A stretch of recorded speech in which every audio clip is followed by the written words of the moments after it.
Haris Azhar tidak mau melaporkan Luhut, meskipun pihak Luhut dianggapnya telah mencoreng namanya dengan tuduhan bahwa Haris Azhar pernah meminta saham Freeport.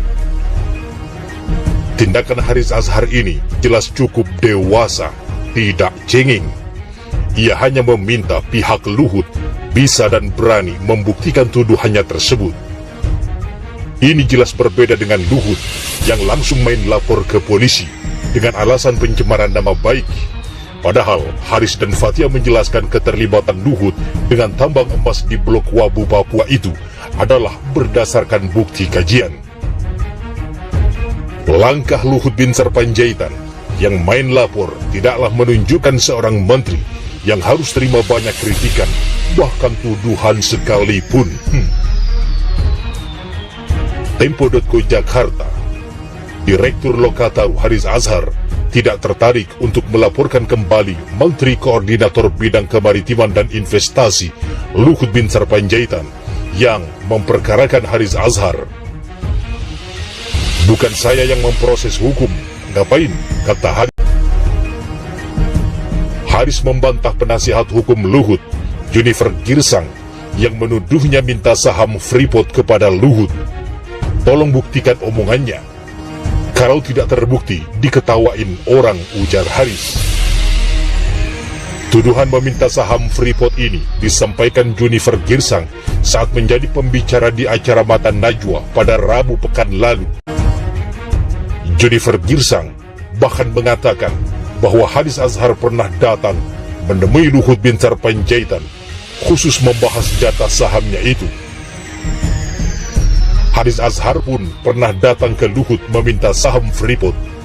Ia menyarankan Najwa mengecek soal minta saham Freeport tersebut kepada Haris Azhar. Apa ceritanya? Tanya beliau. Artinya apa? Kata Junifer di acara tersebut. Haris mengatakan tidak ingin seperti Luhut menempuh jalur hukum karena video berjudul "Ada Lot Luhut di Balik Relasi Ekonomi Ops Militer Intan Jaya".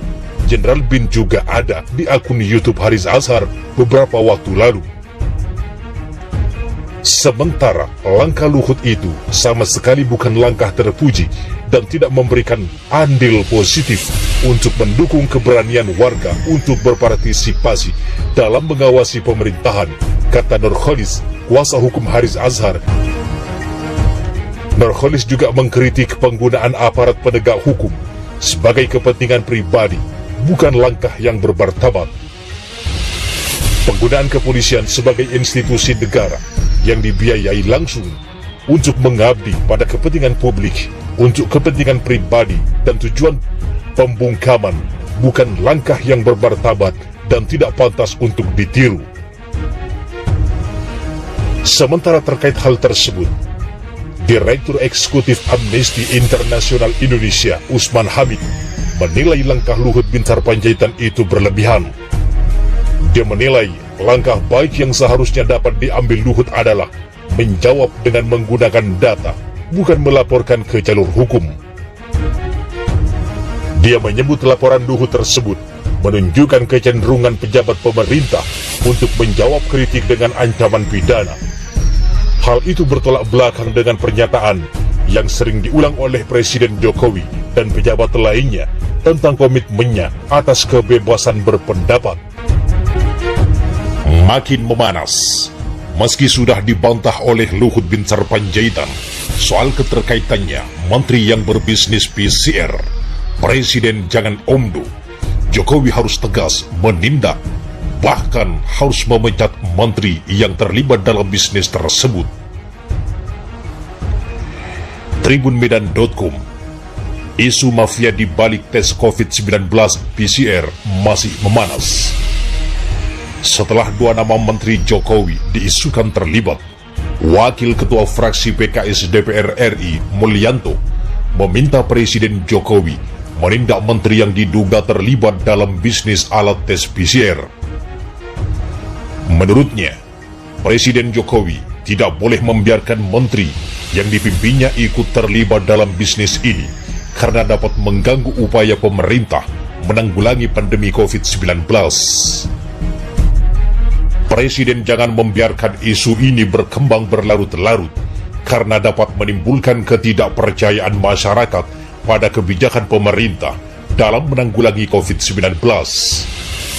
Membangun kepercayaan publik itu kan tidak mudah, kata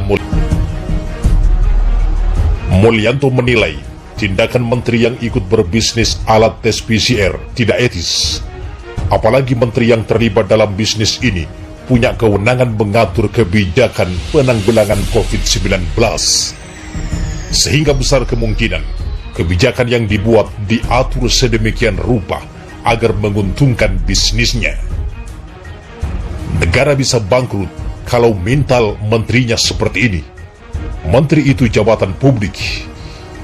Jadi, siapapun yang menjabat harus bekerja sepenuhnya untuk kepentingan masyarakat, bukan untuk kepentingan kelompok bisnisnya. Mulyanto menduga konflik kepentingan dalam program penanggulangan COVID-19 sudah lama terjadi. Sebelumnya dalam kasus riset dan produksi vaksin merah putih, adanya konflik kepentingan juga sudah terasa.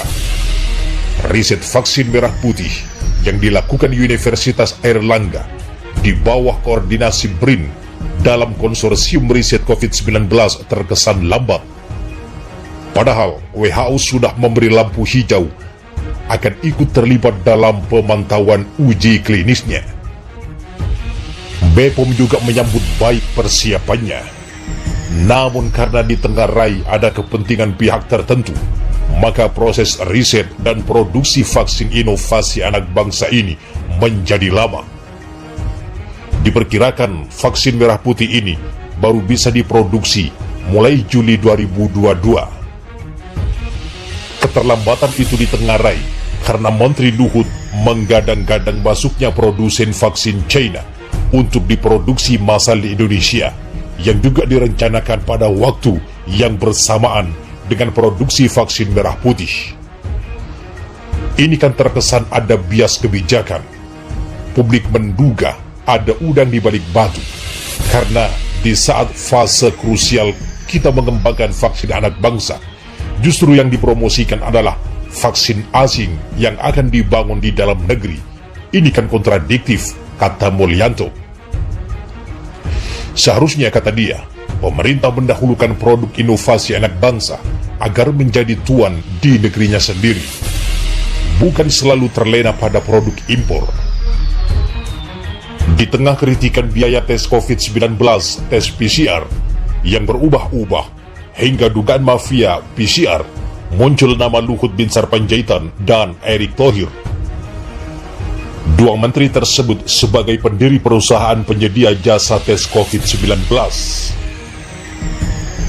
Mantan Direktur Publikasi dan Pendidikan Publik Yayasan Lembaga Bantuan Hukum Indonesia YLBHI Agustinus Edi Kristianto mengungkapkan sejumlah nama menteri yang diduga terafiliasi dengan bisnis tes COVID-19, baik PCR maupun antigen. Dalam Facebook pribadinya, Edi menyebut sejumlah nama, yakni Menteri Koordinator Bidang Maritim dan Investasi Luhut Binsar Panjaitan dan Menteri BUMN Erick Thohir. Kedua menteri ini diduga terlibat dalam pendirian perusahaan penyedia jasa tes COVID-19, PT Genomic Solidaritas Indonesia atau GSI.